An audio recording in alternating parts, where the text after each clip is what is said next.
Welcome to Talk, Therapy, Heal. Thank you for joining us today. We encourage you to glean all that you can. Also, we encourage you to bring someone along or even share this episode. Join us. Hello to all the wonderful viewers out there. I'm Kenya King, licensed professional counselor associate supervised by Ms. Unica Willis. Hello and welcome back. I'm Rachel Logan, a licensed clinical social worker. Hey. Larissa Perlow, licensed marriage and family therapist. Hey y'all, I'm Yanika Willis, licensed professional counselor supervisor. Hello everyone, my name is Chantrell King, licensed professional counseling associate, supervised by Miss Yanika Willis. So guess what? We're going to go ahead and get into another show. We know that these topics are really deep, but we know that they are helping people, right? Mm-hmm. So what we're going to be talking about on tonight is I married my trauma. Ooh. Now, right. I married my trauma. Let me explain, because some of y'all are like, wait a minute now, hold on. But we're not, I guess, necessarily going to come from a point of marriage. Here comes the bride, husband, and groom type situation.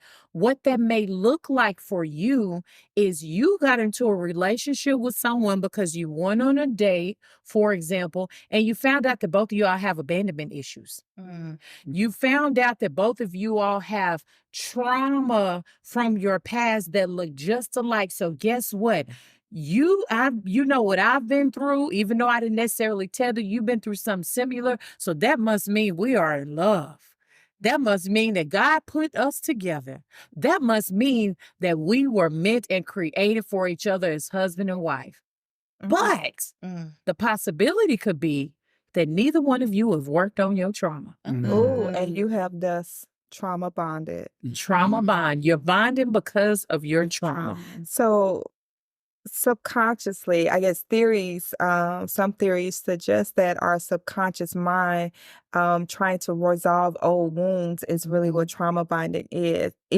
Trauma bonding is even minor traumas, right? Like the feeling my parents never heard me can lead to you being attracted to or hypersensitive to someone who struggles to be present with you too. Mm-hmm. So that's real deep. I know we got some more definitions. We want to really help y'all understand what we're talking about when we're talking about trauma and trauma bonding. Yeah. So trauma is the lasting emotional response that often results from living through a distressing event. Mm-hmm. So that's trauma. It's the emotional response to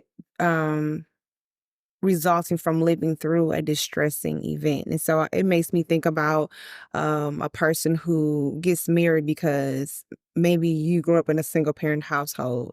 And so since we have that in common, then we know how to support one another. Right. Because we know what it feels like. Right. To have one parent. Yeah. Wow. Or go through those struggles. Right. But then sometimes what often happens is one person takes on the power struggle.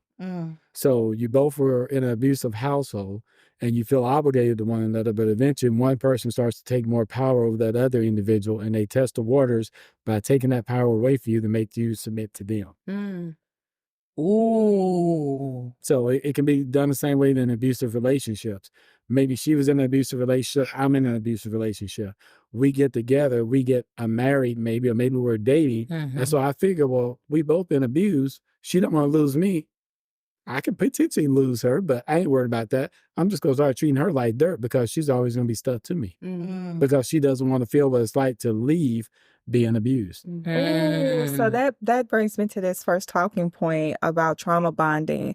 It's rooted in attachment theories, right? Something we said we would discuss.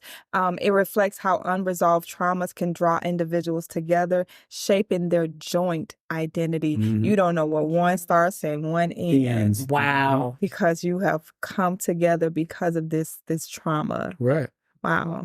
And people will do that, and you will get some individuals that will justify what their partner is doing.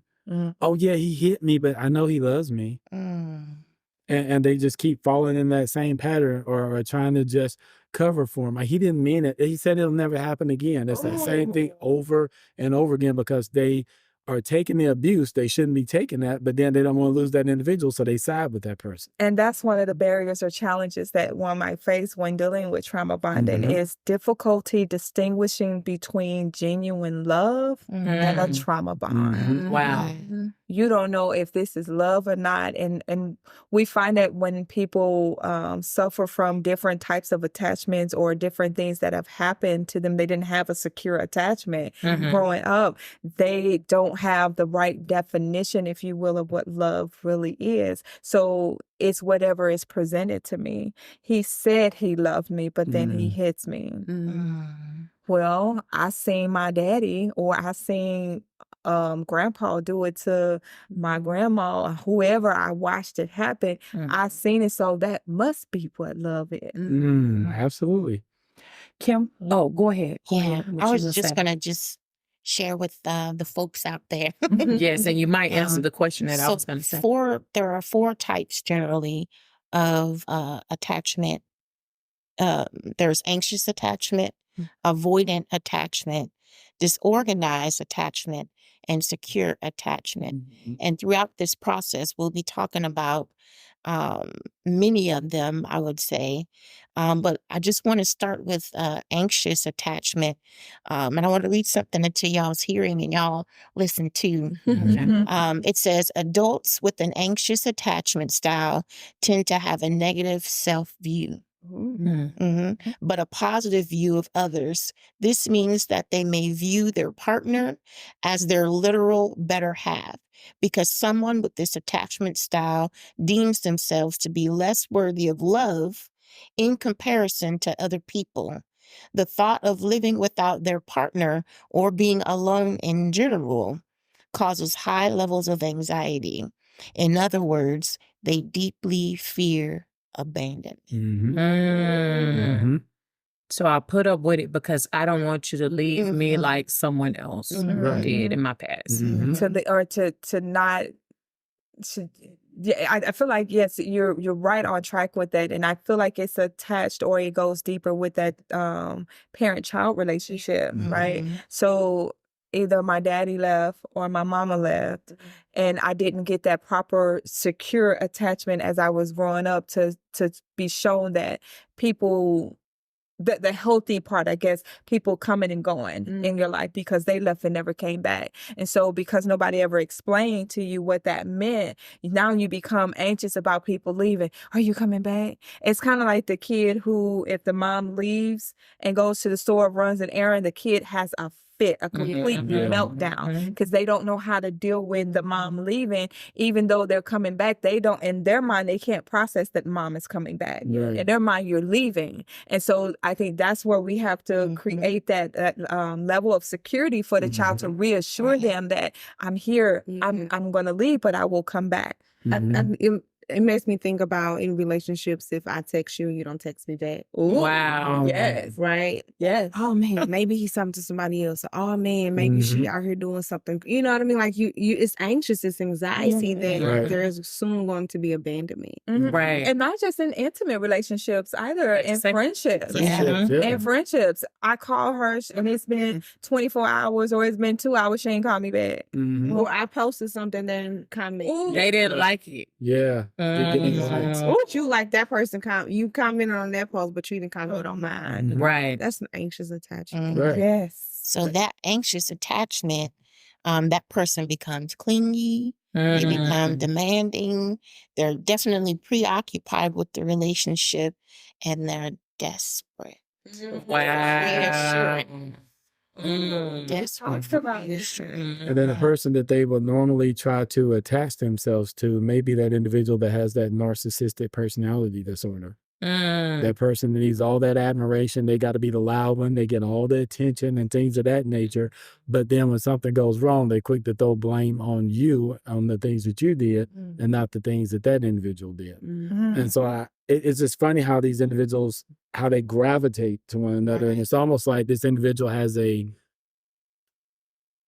like trying to manipulate. They know this person is hurting, they're going through something, but I'm going to take advantage of that situation because I feel the need of some type of entitlement for myself to make myself feel better. You know, I was sitting up here wondering, thinking, as two people come together because they just sit there and went out on the first date, and because people just rushing nowadays. They went out on the first date, and then it's like, oh, where you from? Blah blah blah, small talk, and then you find out maybe on the second date that we have this same thing in common. Like I was saying in the beginning, I wonder if they go along, they get married, if because I know how you feel, and y'all was saying the power struggle, one to try to be in more power than the other, because I know how you feel, I know how to better manipulate you. I know that I can get you to do and be everything that I want you to be, and you're never gonna leave me. And then I'll turn around and throw that in your face and say things like, oh, well, your daddy left you or your mama dropped you off whenever, you know what I'm saying? And then it's furthermore beating the other person up. And they probably do it to each other. So it's like poison feeding poison. Yeah, they might feed off each other. Emotional abuse. And a lot of people, I think, will see it well, it happens in early stages. They don't always see it. And I know a few nights ago, I was watching a movie, and this guy had asked a young lady out on a date. And they didn't really know each other, but she was like, yeah, meet me here, this, that, and other. And on the way out, she accidentally bumped into a guy. And the guy was like, well, you ain't gonna say excuse me? And she's, oh, no, look, don't even worry about it. But she had told him at the table what was going on in her past life with abuse. Well, that snapped in him, and he grabbed the guy, beat the bejesus out of him. That's the first sign right there. Why is this guy that's just meeting you want to beat somebody down because y'all bumped into each other? But then she gets him off. Why did you do that? I was just trying to protect you. I just want to make sure that you were okay. And then the further they went in the movie as they got in that relationship, basically what happened is that beating the brakes off of her. And that was the thing. He thought, I should have left you back there when that guy bumped you. He should have beat you and left you there like that. So once again, kind of having that narcissistic personality disorder just going off. But then what would even make her even feel like that's a secure attachment to have, to even want to bond with him at that point after even seeing that? Are we saying that, oh, he's protected for me? Yeah. Maybe nobody ever did that for him before. Can you identify what a secure attachment? Yeah, that's what I was gonna ask earlier. I was just about to. So a secure attachment is when an adult with a secure attachment style, they depend on their partners, they turn inward to their partners, and they also just rely on their partners. So a relationship with someone that has experienced a secure attachment style is based on honesty, tolerance, and emotional closeness. So I would say with that said, there's, no fear, you know what I mean, being present in that particular That's good. connection. That there's validation and approval within that relationship or that connection, I should say. So that's what we would seek to have in any type of attachment to anyone, is having it be secure, meaning that it's healthy. It's a healthy The attachment. parties or the partners are thriving, With each right, within the relationship. And kind of like I said a little earlier, they turn into one another. They depend on one another. One thing that I didn't say a little earlier, I guess we'll get to it, but there's the dependence, the healthy dependence on, that other individual. In the other attachment styles, there's an independence, and that's the if you're talking about the avoidant attachment style, we'll get to that. But there's a healthy dependence on your mate, a healthy relying, on your partner. And it starts with childhood. It goes back to how did you connect with mom and dad, or your caregiver, in childhood. I really think it goes all the way back from the very beginning with Adam and Eve. Oh, say it again. Go ahead. Come on, bring it. So the first attachment injury, this is, how did you say your theory? Keys reality therapy. This is Perlow's theory That's on attachment. right. I believe that the first attachment injury occurred in the garden. It did, yeah. You look at it, yeah. Who was separated? yeah. What happened? Right? When they were deceived.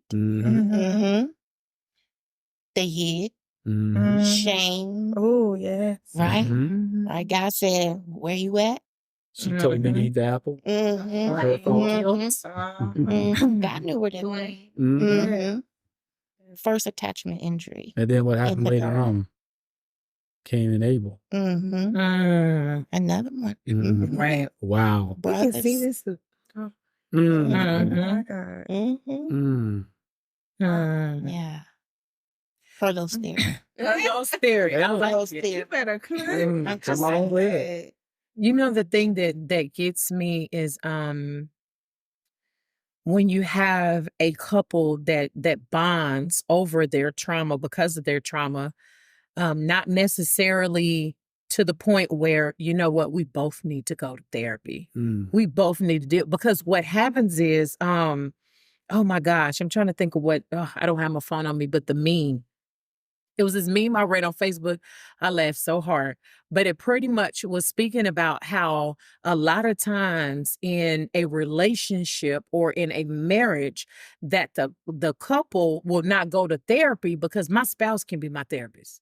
Mm. And so because we're both bonded because of this trauma that we've experienced in our past, but neither one of us has had in-depth conversation to see how deep this thing goes, how deeply rooted it is, then I mean, what am I going to do going to talk to Rachel about this? She probably ain't never been through anything I've been through. So I could talk to my husband and my husband can tell me, well, hate to say this, but that's kind of like the blind leading the blind. Mhm. You're both kind of self-destructing. And what the meme was pretty much saying is, your partner is not your counselor. Go get you a counselor. Yeah. You know what I'm saying? Because if you decide to open up and go deep, and that's the thing that I like, you know, not to knock any profession, because I don't really know all the rest of them in the what is it, the like relationship experts and all that kind of stuff. What I know is what we do. And we were taught that when we go deep with a client, we are professionally trained of how to bring them back up out of that. Yeah. Because when you feel that because your spouse understands what you go through and they can be your therapy, you're throwing the onus, number one, on them, which is unfair, because neither one of you are probably dealt with your stuff. But what if you open up and get to have some deep rooted conversations about things that you experience, and your spouse or your partner that you're in a relationship with is not trying to bring you up out of that? Yeah. It can spiral, cause depression, anger, you know, God forbid what we just seen recently in the news. And the first thing they say, well, mental illness, how about let's do some preemptive work instead of just trying to say, nope, Nikki's my friend. Oh, let me throw this out here and I'm done, because you know they brought it up because people be trying to do us like that. Woo! And I think I can speak for all of us. Well, Nikki says you're a counselor, you my friend. First of all, I'm not about to therapize you. No. Second of all, you haven't reviewed, signed no documents. We are too close to be dealing with that. And one of the Dual common things relationship. that we always tell people is, I'm not here in that capacity. Yeah. So just because we're in a group of people, well, since you're a therapist, this is not a group therapy session. And that's very unfair Mhm. to even say that. Just like it's unfair, going back to my initial point, to throw your unhealed, unresolved, traumatic experiences onto your partner or your spouse to fix you. Mhm. Yeah, it could be triggering. But I also wonder what happens when a spouse, so male, female, one of them goes to counselor, they get healed, and then the other person is left unhealed. Ooh. Then what happens? How do you walk through that journey when you have a person who is healed and you have the person who's remaining stuck? I feel like, especially when you have bonded over a trauma to begin with, you see that that was the wrong connection that was made to be in the beginning, and then you figured now is the time I need to separate from that, because what else do you even really have in common? What is the connection there? The connection no longer exists because you're healed. Right. So why would you stay or continue to stay in something that doesn't feed you or isn't productive for you? Yeah. And I've been in that situation. And so one of the things that worked for me, the individual that was counseling me was like, I would never tell you to divorce somebody or not. But you've worked hard to get to a certain point. But I will tell you this, if a person isn't helping you, they're hurting you. And for me, that just kind of snapped me for a minute, like, wow, oh, that makes a lot of sense. And I'll just be honest, the day of reckoning for me is I had gotten back in the church, joined the choir. I was getting pastoral counseling, and I went to church. And at that time, my ex-wife or wife at the time came in. And when she walked in, I just happened to be doing meet and greet. And, you know, we hugged, and she walked in, well, why are you hanging all over these blah, blah, blah, blah, blah, blah, blah. That solidified it for me. Time to go. You can't take me as I am trying to be a healed man in the church house, and you act like that. Made me want to just say, you know what, I'm done. I went back up in the choir stand. We sang the song. I didn't sing a word. All that I can do is scream, God, I know you told me I wasn't listening. I got it back. And that was it. So when a person is truly healed, they can step away from it. If they go back, they're not healed. Exactly. And that's one of those strategies of overcoming too, right? Is prioritizing self-awareness and self-reflection so that you can recognize those unhealthy patterns. Because if you weren't self-aware, you wouldn't know. You wouldn't have known. You wouldn't have known that, okay, no, this ain't it. This toxic. I have to get out of it. Knowing, like you said, I'm healed. And this person is not.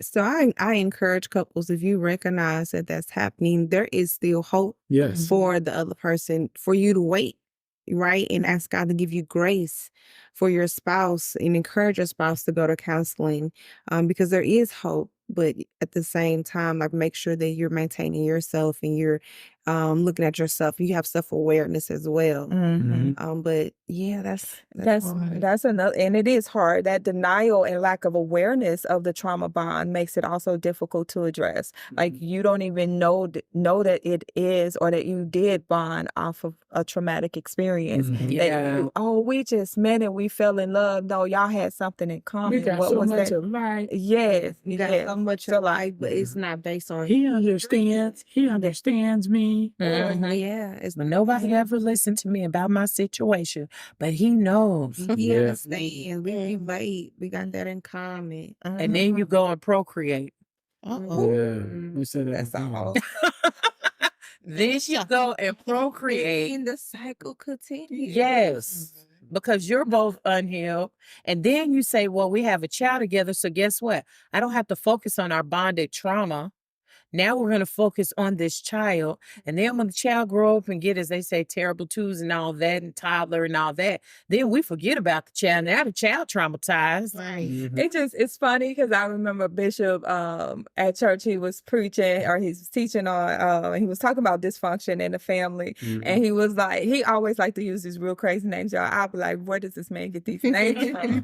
But he would call little Susie and little Johnny when he got married, and y'all had your dysfunction and y'all got married, came together, and now you got all these little dysfunctional kids running around. And I'm like, I mean, the names he gave me all was just funny. And it's funny the way that he said it, but it's so true. It is true. You come together, you get married with all your dysfunction, with your dysfunctional selves, and you procreate, like you said, and you have all these dysfunctional kids. And then we say, okay, go out there in the world and create more dysfunctional families.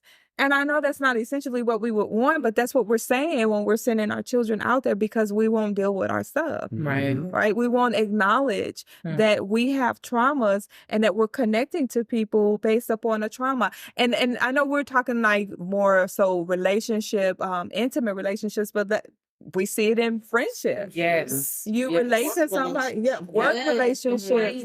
Yes. You all have come together because y'all got something in common, and y'all get together and huddle over and you talking for hours about a certain thing. Do you think that vex your spirit? Over time. Yes. And I'm just thinking in the terms of, let's just say I might have one issue with my boyfriend. Let's say I'm not married, right? Or I am married. Let's just use that. And I have one issue with my husband. He won't take the trash out when I ask him to take the trash out. My husband ain't like that, y'all. I don't even touch trash. Anywho, just using that as an example. But then I got a coworker who comes in and she talking about all these things that her husband won't do and ain't did and ain't gonna do and all of the things, and it's just a whole lot. And she just keeps coming at you every single day, every time y'all are talking. And the only thing you can offer or add is like, yeah, he did this, and then it start make you think of all the things that, oh, well, he ain't did this.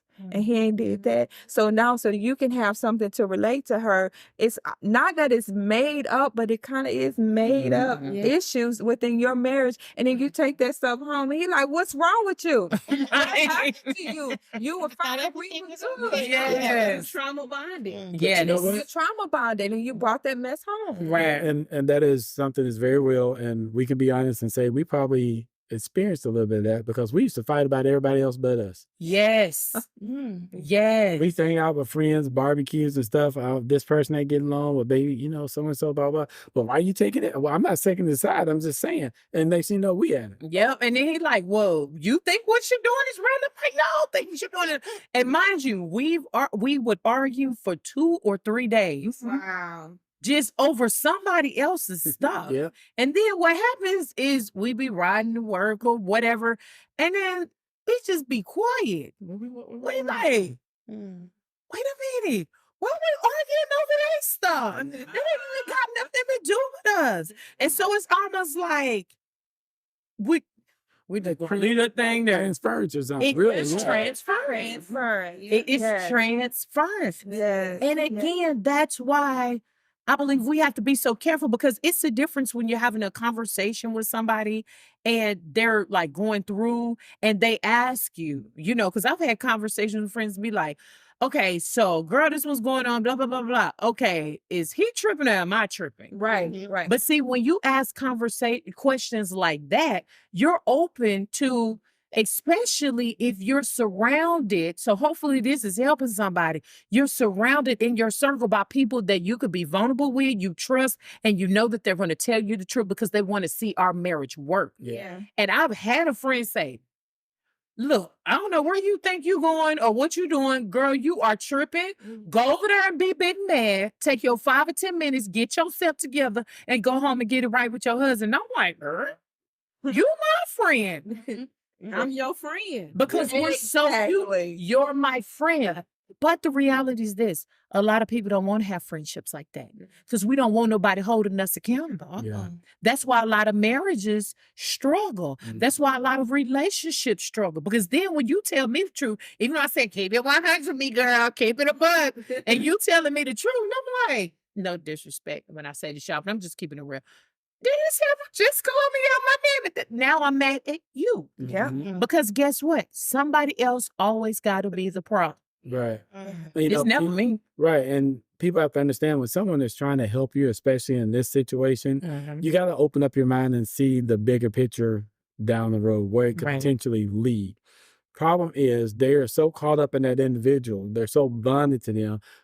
What do you mean I need to leave? Oh, you trying to get my man.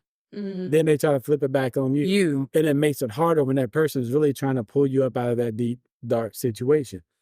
Sometimes I think we have to get that person to understand, number one, you got to identify and acknowledge that you do have a trauma bond. Then number two, what we have to get you to understand is that you need to quit fantasizing that this is going to get any better, because it's just getting worse every single time because the cycle of violence escalates. Right. Number three, what is your way out? Do you have a plan? Do you have code words that you can call somebody and say, I don't know, North Pole, land shark, something, let them know something is going on. Right. And that person knows to call 911, get other people involved so you get yourself out of that situation. And then once you get yourself out of that situation, break contact. You're no longer in contact, because if you keep going back to it, or you really heal from it, It's re-triggered. it's re-triggering over and again. And then think about this. If you're just single, you're putting yourself at risk. But look what that can do to your family and your friends. If you got kids, what are they seeing? What trauma are they going through? Yeah. And then trying to get that person in the therapy to work through it, you got to work with them. You got to work with the kids and all kinds of stuff to get them back to a level of normalcy where it could have been done a long time ago if you just broke that thing off. Right. Oh, but I hear what you're saying, Mr. Kenya. But I love him. He loves me. My husband loves me. You ever seen him hit me with iron? Mm. Do I have marks all over me? Is that really love? I mean, do you love somebody? Oh, I love. Did you hit your kid with an iron? Sometimes you have to hit that harsh reality with them to get them to understand because they've been stuck there so they don't see it. But King's reality therapy. Do I have to take you down to a battered women's shelter to get you to snap into it? God forbid. I wouldn't do this now. For all those licensed people out there. Right. That's what I'm saying. I need to take you down to the morgue So you can see. so you can see. Mm-hmm. And Reality therapy. yeah. Mm-hmm. And I guess the truth of the matter is for some people, that's what it comes down to. They turn on the TV and they see one of their friends in that situation. They hear about another person and that makes them change, but do you still have time enough to get out at that point? Because what happens when he walks up? What are you watching? Oh, I was just, oh no, let's turn that back. Oh, so you thinking about leaving? And bam, there it goes again. And you know, the sad reality is that statistically, that is the point when you bonded over trauma and it's dysfunctional. When a woman tries to leave, that's the point when she's generally hurt the most, if not killed the most, is when. So you have to be really, once you learn this is not for me, I've been going to counseling, I see something different. It could be a different type of situation. I want to break this attachment that we have, and then you can't just go to him and say, I'm leaving. Because if he haven't done any type of work and it's in work, you have to have a plan in the sense that he don't know about it. And not to tell anybody to do this. Please don't. Because now when I think back in retrospect, I'm like, Lord, what was we doing? But we helped someone escape like that. And it wasn't just us. It was a team. And this is somebody I didn't really know. This is somebody he went to school with. We didn't know this person like that. And I need to leave, me and my child. I need to leave. And so when he came home and told me, and I'm like, what? Who all knew about this? Okay. And we sat down and devised a plan. When is he supposed to be gone? And we switched vehicles, because we're proud military. So I think he might have been, we switched vehicles. Hey, we're going to bring her to this point. You da-da-da-da. Okay, you get her to the airport, her and this baby. So it's a plan. You can't just go up because somebody be mad because you just said it when you was reading one of the attachment theories, is that it's like I'm dependent on you. Like you can't abandon me. You can't leave me like everybody else did. So I get enraged. So if you're not trying to do that, don't do it. Yeah. Don't do it. Do not do it. I'm just saying we've had to do that. Yes. Yes. People to also understand that this is not with everybody. This Yes. is some situations. It's situational. You have some people who are not at that extreme, but that you can securely leave and detach in a healthy manner. But for those who are dealing with abuse and things like that, that is different. It's different. It's definitely different. So you want to make sure you do it right. Yes. Get help.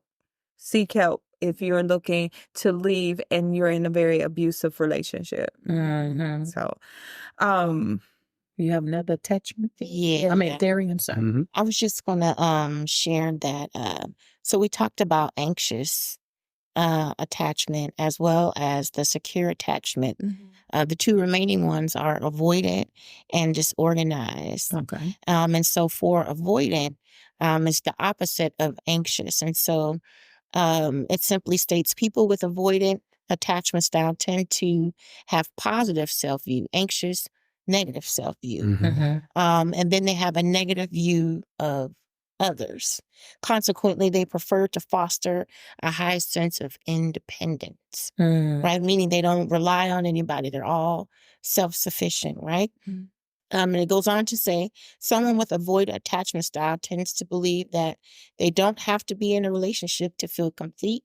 They do not want to depend on others, have others depend on them, or they don't seek support or approval in social settings or for social bonds. So trauma response, Right. you know what I mean? Independence, or I like to call it super independence or hyper independence. You know what I mean? trauma response. It goes on to say adults with this attachment style generally avoid intimacy or emotional closeness. Right? So they don't want relationships. You know what I mean? They don't want the connection, and so they avoid. But this attachment style is like really, really, well, they all are, I would say, pretty detrimental. In that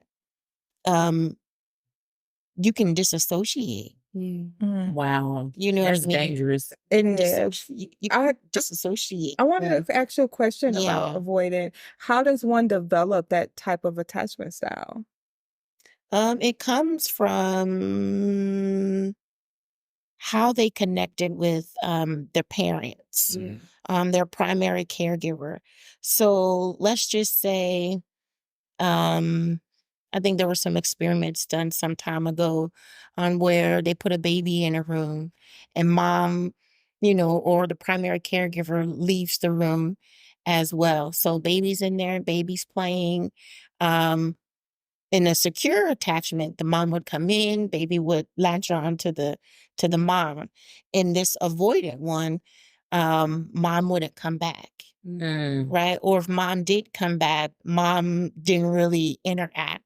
Right. You know what I mean, with the kid. And so the kid learned to self-soothe, right? And learn to sustain on their own because mom or dad or primary caregiver wasn't present for them. And so they become self-sufficient because they couldn't depend on, that primary caregiver to give them what they. So it's almost like I know I've seen people when I was growing up doing it, a baby would cry and they was like, let's let that baby cry to sleep. I'm not gonna say that's a bad thing, but doing it way too much, the baby's up with nobody coming. So I'm gonna grab the little puppy and that's gonna be my thing. Then you start seeing kids get the security blanket. They have to have that. So it becomes that avoidant attachment towards a person, but secure attachment for that item. You know how they used to tell us in school, watch TV long enough and you'll start analyzing folks. Charlie Brown, we was talking about that earlier. What was the guy's name with the blanket? Linus. Yeah. Yeah. So what was the last one that you have? So the last one is disorganized, also called fearful avoidant. And so this is where you have kind of like the two spectrums coming into play. And when you guys were talking about abuse, I could literally like see this.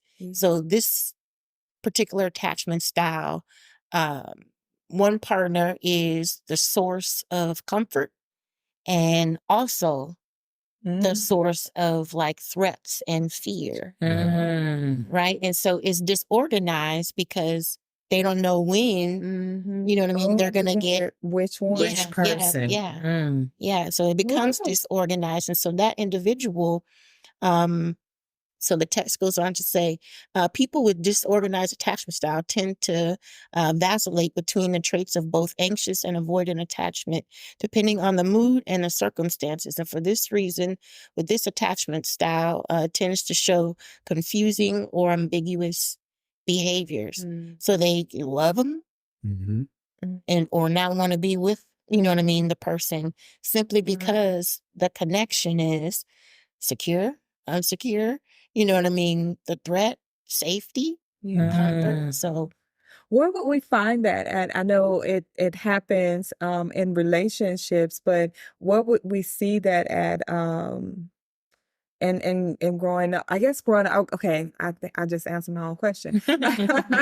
Because what came to me is when you have dysfunction or you have a parent, let's just say the mom, who is experiencing her own traumas, and one minute she's loving and she's there for you, and the next minute she's pushing you away. You have to self-soothe. She's not there for you. So then you learn that you don't know which version of a person that you're going to get. So I mean, I guess I'm trying to figure out too, or helping the people understand too, is how do you handle that type of attachment style where I don't know which version of a person I'm going to get. So how does that cause me to show up?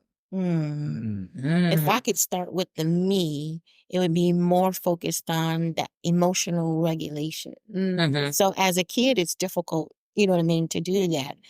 But as an adult, it starts with learning to identify what you're feeling in those particular situations and moments, honing in on what is like helpful or soothing, you know what I mean, in those particular types of attachments.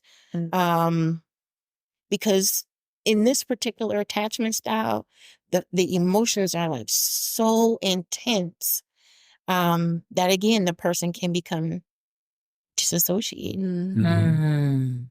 Wow. So it starts with emotional regulation. So the disassociation comes into play because they don't know how to feel. So let me just detach all together and not feel at all. But then there's the flip. They feel all the thing. So it's almost like you can have an individual who can be very promiscuous sexually, and they can sleep with a lot of individuals, but they're never in a relationship with anybody. They want that feeling of love, but they don't want to have that connection, so they avoid that. Wow.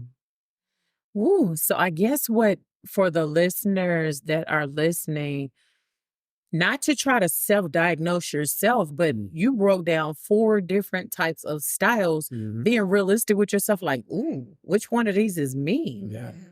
Which one of these? Because like you were mentioning, it goes back to childhood.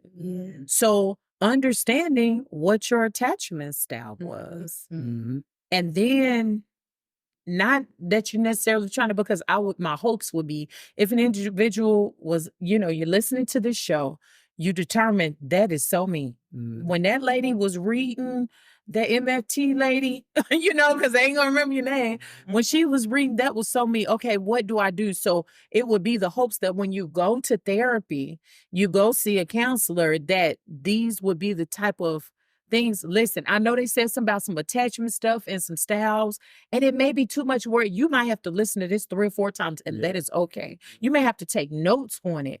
But when you go to that counselor, that they will be able to help you in this area, so that way you can get on the road to healing. So please don't get overwhelmed with the things that we shared tonight. Listen to it again and again if you have to, but go and get the help that you need, because what we don't want to do is repeat the cycle to the next generation. Absolutely. That's right. Yes, the curse breaker, cycle breaker. Yeah. Chain breakers. Chain breaker, set a new trajectory on where you want your life to go. So I know we're about to wrap this segment up, and so I want to get in some of the things that we would want to say to kind of wrap this up for people. I have one solution that I want to throw out there, and it's to cultivate self-awareness and self-love so that you can make healthier attachment choices. All of the choices or the attachment styles that she read, you might find yourself in one, and it might not be the secure one, which we know is more of the healthier one. But cultivating that self-awareness and self-love helps you to get to that place of where you want to be, to have that much healthier, secure attachment style. So cultivate some self-awareness. Take some time and sit with yourself. Get to know you. Figure out what's going on within you.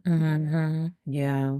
Please do not beat yourself up because you find yourself in one of the other categories beside the secure attachment. Because a lot of times we beat ourselves up. Why am I not good enough? And you spiral downward. But when you do that, that does not mean that for the next generation that you create, that you cannot get the help that you need. Work on you, as Nikki was saying, being self-aware, and then going forward to create. Okay, so now I understand my attachment style and the things that wasn't healthy for me, and I'm in a much more healthy place.